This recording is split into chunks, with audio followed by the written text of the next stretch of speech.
2023년 2월 12일 기출문제, 이론시험 문제를 풀어보도록 하겠습니다.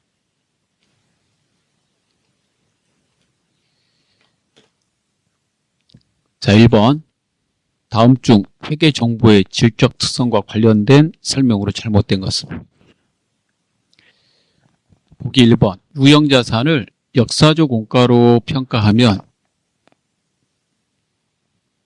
특정의 신뢰성은 저하되나 목적 적합성은 제고된다. 제고라는 말은 올라간다는 뜻입니다. 높이 올림 이런 뜻이거든요.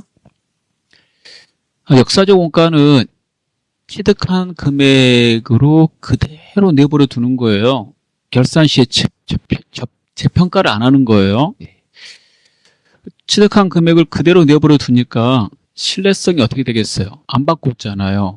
그게 신뢰성이 제고되겠죠. 올라간다고요. 제고가 있자예요, 여러분. 네. 근데 목적 적합성에는 안 좋겠죠. 목적 적합성은 저하된다. 이 두 개가 바뀌었어요. 회계 정보의 질적 특성에 보면은 목적 적합성과 신뢰성이 있는데, 목적에 적합하기 위해서는 예측이 가능해야 되고, 그 다음에 잘못된 거 고칠 수 있는 피드백 가치가 있어야 되고, 그건 적시에 제공돼야 된다.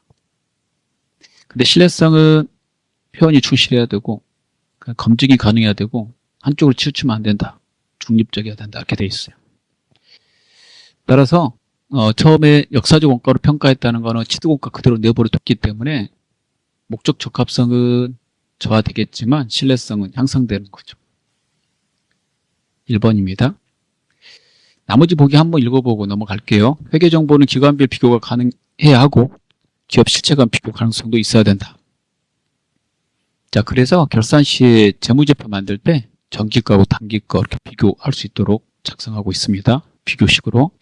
3번. 회계정보의 질적 특성은 회계정보의 유용성을 판단하는 기준이 된다.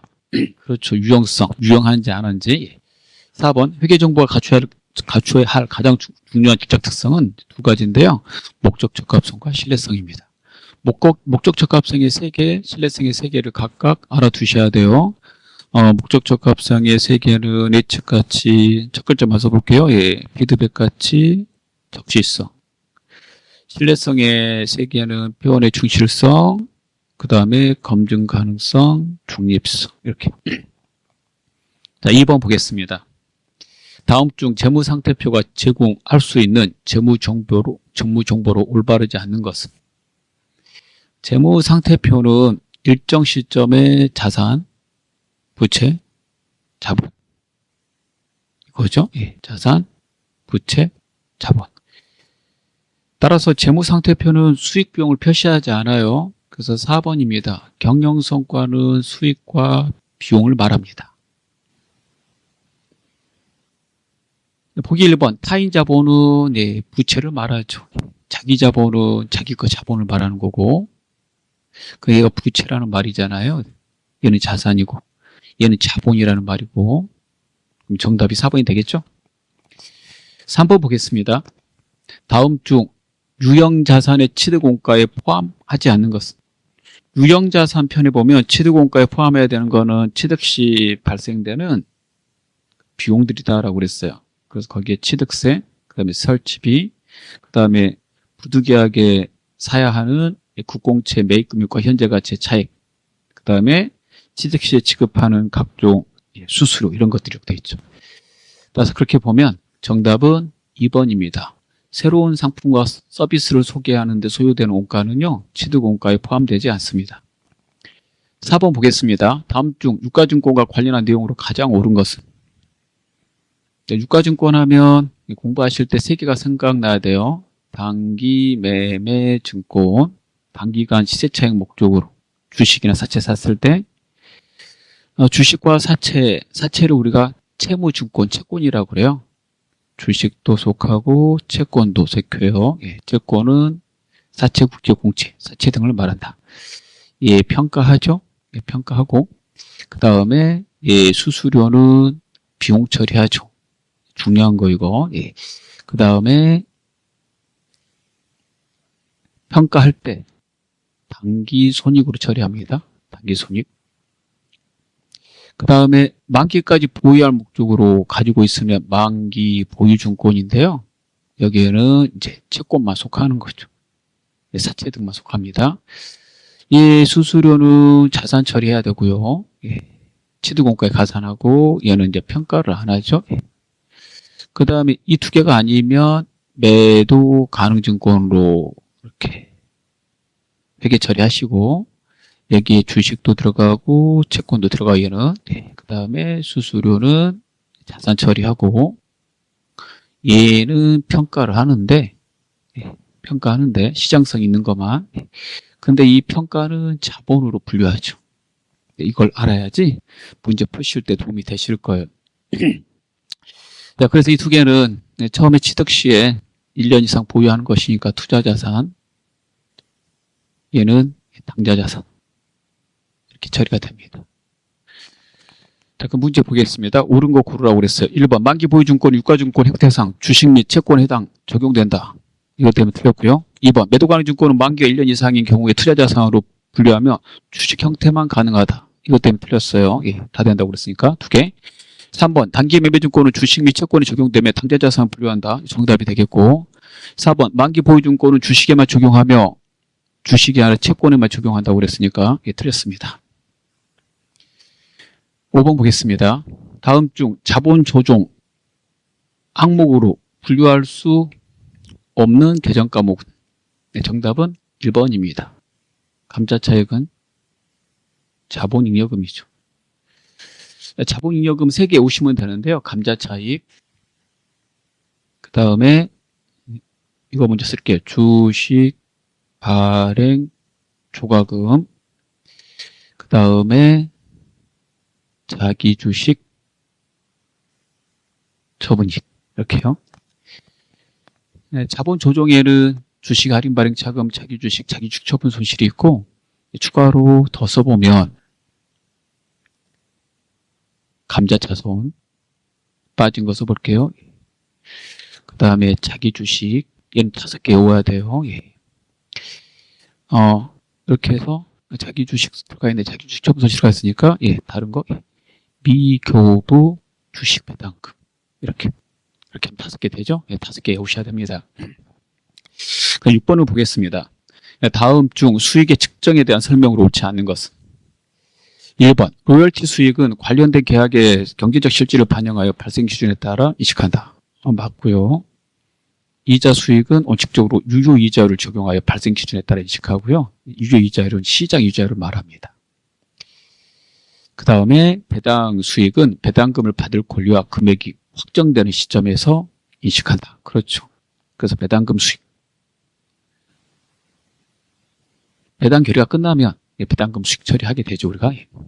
그때 이제 배당금을 받게 되니까.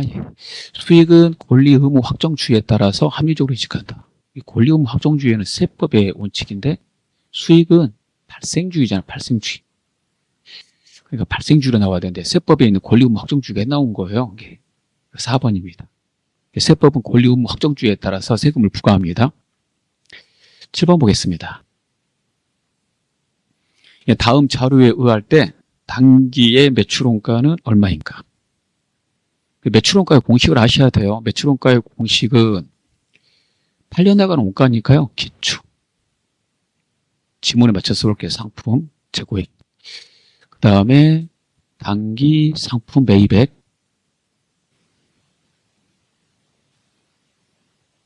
이렇게 되고, 그 다음에 이제 팔고 남은 거, 기말 상품 재고액이 되겠죠. 이렇게 빼면 이가 뭐예요? 매출원가. 단기 상품 매입액은 단기에 상품 살 때 발생된 것으로서 운임 등의 재비용은 더하고 그 다음에 반품, 애누리, 할인 그거 빼라고 돼 있어요. 그래서 매입 한출 빼고 그 다음에 매입 애누리 빼고 그 다음에 매입 할인을 뺍니다. 이렇게 3개. 그럼 이걸 수매입액이라고 그러죠. 자, 그 다음에 물건 판국과 관계돼서 여기 보기에 보면 타기정 대체가 나오는데요. 타기정 대체는 판고가 관계없으니까 매출원가에서 빼야 되겠죠. 그래서 우리가 실기할 때 적요 8번을 집어넣습니다. 이거는 매출원가와 관계없음. 다른 목적으로서는 재고자산은 뺄 것, 매출원가에서. 이렇게 이제 지문대로 뺄 수 있게 되겠고요. 이 판매 대행 수수료는 판관비니까 매출원가 계산하고 관계없어요. 매출원가 계산은 판관비는 하지 않죠. 매출원가 나오면 그 다음에 판관비 빼서 영업이익이 되는 거잖아요. 그래서 계산하고 관계없습니다. 그럼 여기다 집어넣고요. 그 다음에 여기에 총 매입액에서 800에서 뱃놀이 75만 원 빼야 되겠죠. 이거 이렇게 빼주고, 그 다음에 기말상품 재고 이거 여기다 넣어서 빼고, 여기 이 자리 이렇게 빼시고, 그 다음에 타기정 대체는 매출원가에 해당이 되지 않으므로 그 다른 목적으로 쓰는 재고자산 이거 타기정 대체 매출원가에서 빼야 되니까 계산할 때 판 게 아니므로 빼주고, 그래서 계산하면 50만 원 더하기 800에서 75만 원 빼니까 725만 원이 되겠고요. 그래서 50, 그 다음에 여기 725만 원, 800에서 75만 원 뺐어요. 그 다음에 기말상품 150, 타기정 대체 30. 이렇게 하면 매출원가는 4번이 정답이 되겠습니다. 자, 그 다음에 8번 보도록 하겠습니다. 주식회사 연무는 단기 12월 26일 거래처에 상품을 인도하였으나 상품 판매 대금 전액이 차기 1월 5일에 입금되어 동일자의 전액 수익으로 인식하였다. 상품 인도는 인도한 해에 매출 잡아야 돼요. 수익 잡아야 됩니다. 돈 받는다고 수익 잡는 게 아니고요. 그래서 12월 26일에 수익으로 잡아야 되는데 안 잡았잖아요. 다음 연도로 잡았으니까. 단기 재무제표에 어떤 영향을 미치겠어요? 수익이 적게 잡히겠죠. 그 다음에 돈을 받게 되니까 자산 잡아야 되는데 안 받아도 채권으로 자산 잡아야 되는데 안 잡았잖아요. 그래서 자산도 적게 잡히는 일이 발생돼요. 그러면 정답은 1번이 되겠습니다. 자산의 과소, 수익의 과소, 이렇게 두 가지 일이 일어나고요. 얘네들은 일어나지 않죠. 얘가 지금 과소 이렇게 돼야 되는 거죠. 그 다음에 9번 보겠습니다.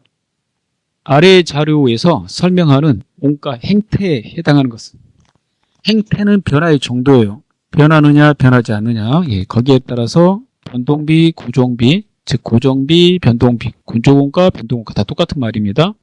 그 다음에 준변동비, 준변동원가, 준고정비, 준고정원가 이렇게 4개가 있어요.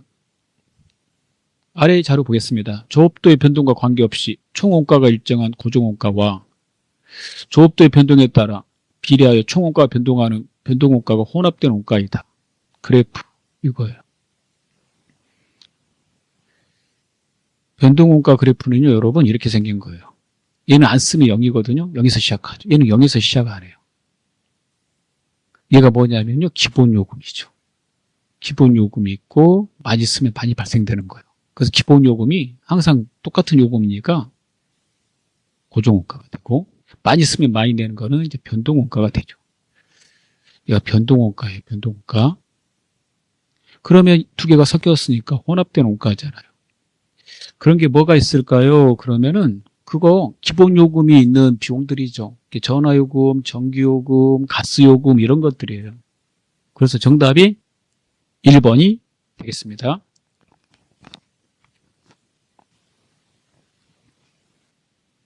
자, 10번 볼게요. 다음 중 개별원가 계산에 대한 설명으로 옳지 않는 것은, 개별원가 계산은 하나하나 계산하는 거예요. 그래서 다품종, 소량 생산에 적용하죠. 이렇게 소품종 대량 생산에는 종합원가 계산을 적용합니다. 보기 1번 봐보세요. 대량 생산, 이렇게 연속 생산 들어가면 이게 종합입니다. 정답이 1번이에요. 종합원가 계산. 조선건설 개별원가 계산 업종 받고, 개별원가 계산은 하나하나 따로따로 완성될 때까지 계산하니까 그 계산할 때 여러 종류의 제품에 다양한 종류가 있으니까 간접비 쓴 거 계산이 제일 중요하다고 그랬죠. 그래서 간접원가 배부가 핵심 과제이다. 제조 간접원가 배부가 맞는 말이고요. 그 다음에 시간과 비용이 많이 발생되는데 좋은 점은 정확하다는 거죠. 시간 비용이 많이 발생되는 거는 단점이죠. 12번을 보도록 하겠습니다. 11번을 다음 자료를 보고 영업의 비용으로 처리해야 할 공손의 수량을 계산하라고 되어 있습니다. 이 공손은 뭐냐면요,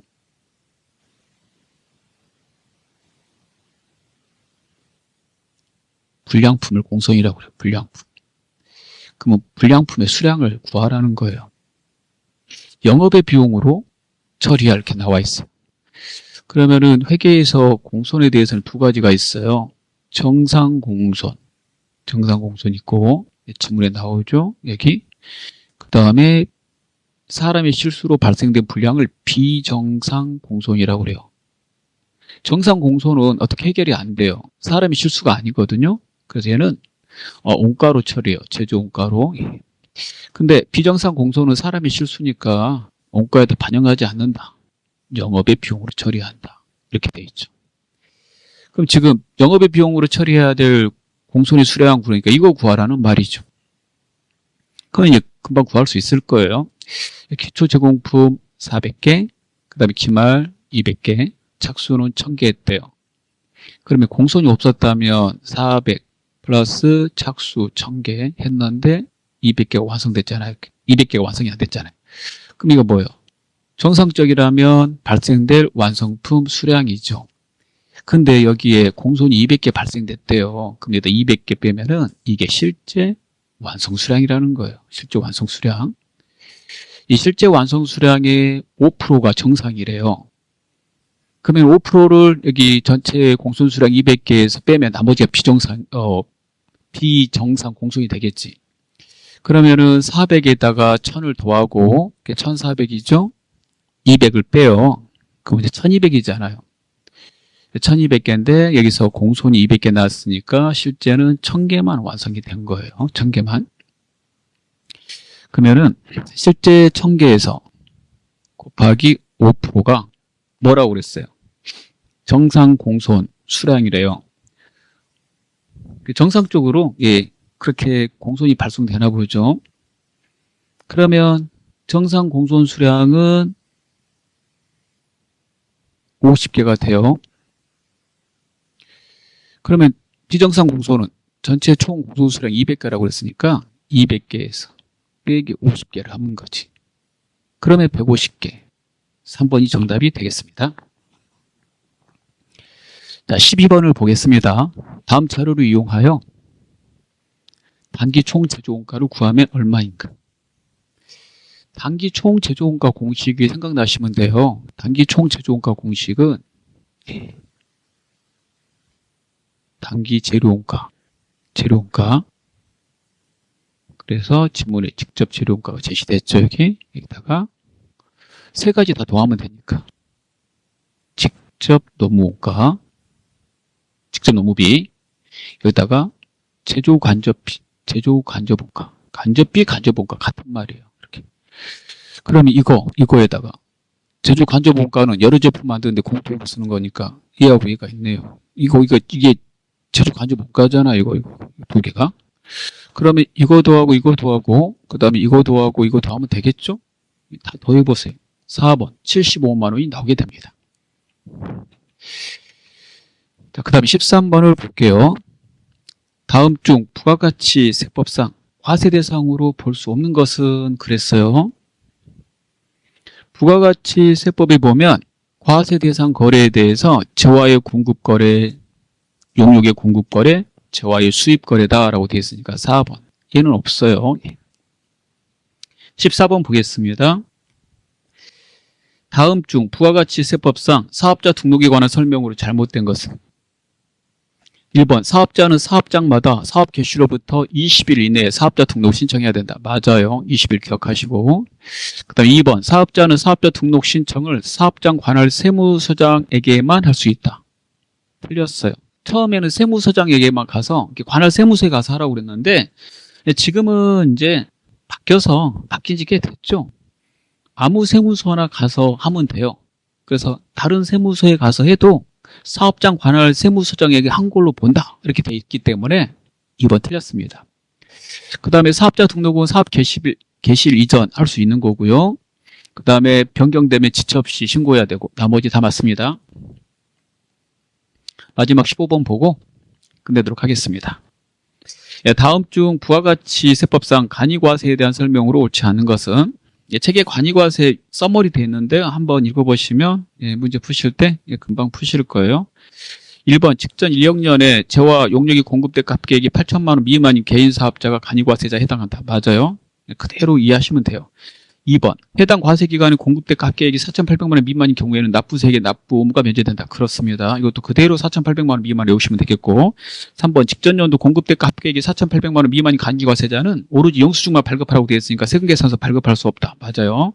그럼 4번이 틀렸네요. 매출세액보다 매입세액이 클 경우 환급을 받을 수 있다.